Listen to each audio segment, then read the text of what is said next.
So today we are diving into something extraordinary that is happening right now in West Africa and that nobody is talking about. Imagine this. You made it big abroad. You've got the cars, the mansion, the bank account, everything they told you success looks like. Then one day you pack it all up and head back to the place where you came from. Sounds crazy, right? But that's exactly what is happening in Burkina Faso. Millionaires who've built fortunes across the globe are returning home in unprecedented numbers. But why would anyone trade Western luxury for a developing nation? The answer might surprise you, and in the next few minutes, I'll reveal the hidden forces reshaping this African nation that could change the development across the whole continent. Stay with me.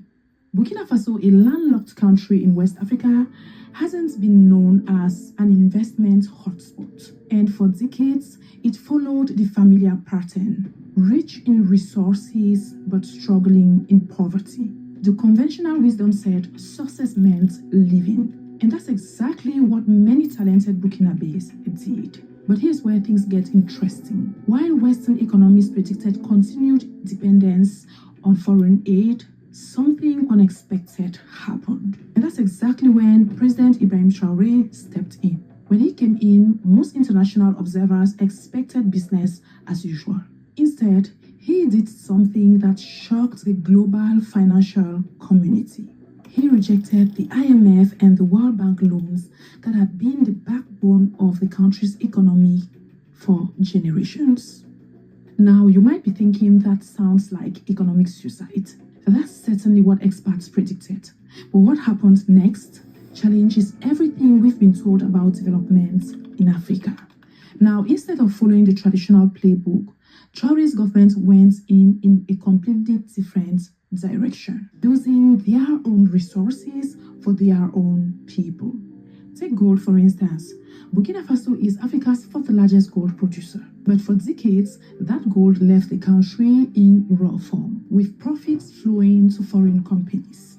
Traoré's government therefore made a simple but powerful change: process more of that gold locally, keep more of the value in Burkinabe hands. Seems obvious, right? But it's rarely done in other African countries. And that was just the beginning. The government launched massive infrastructure projects, new roads, urban development, and energy initiatives, creating a foundation for genuine economic growth. But here's what's fascinating. They weren't just random projects.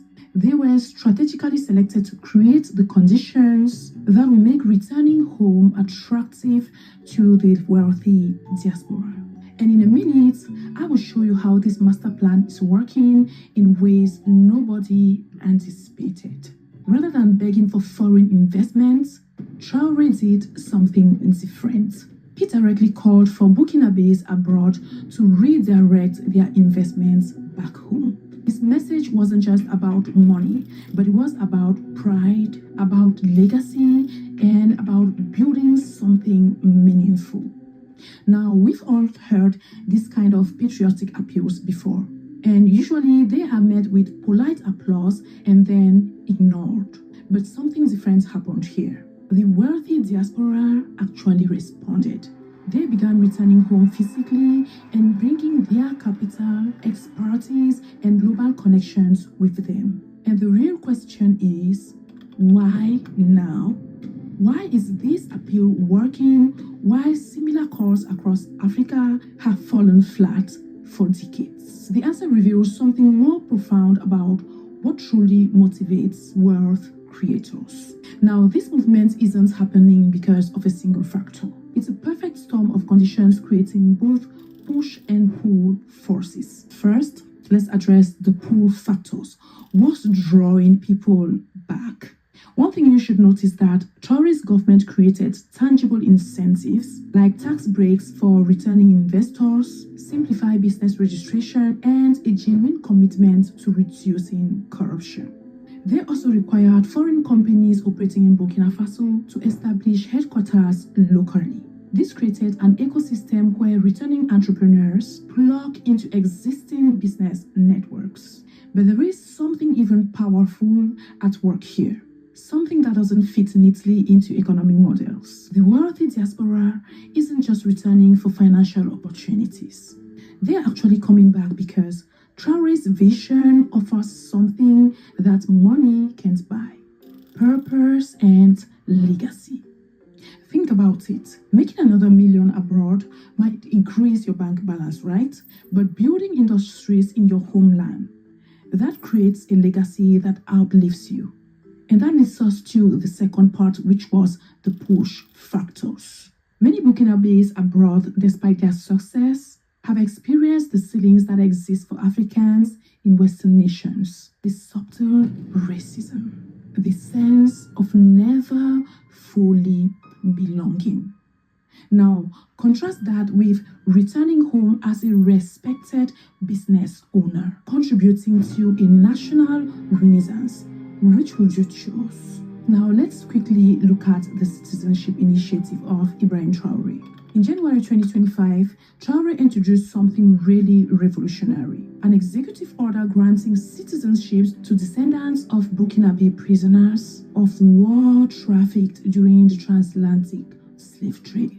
This isn't just symbolic. It's part of a broader decade of return movement, reconnecting Afro-descendants with their roots.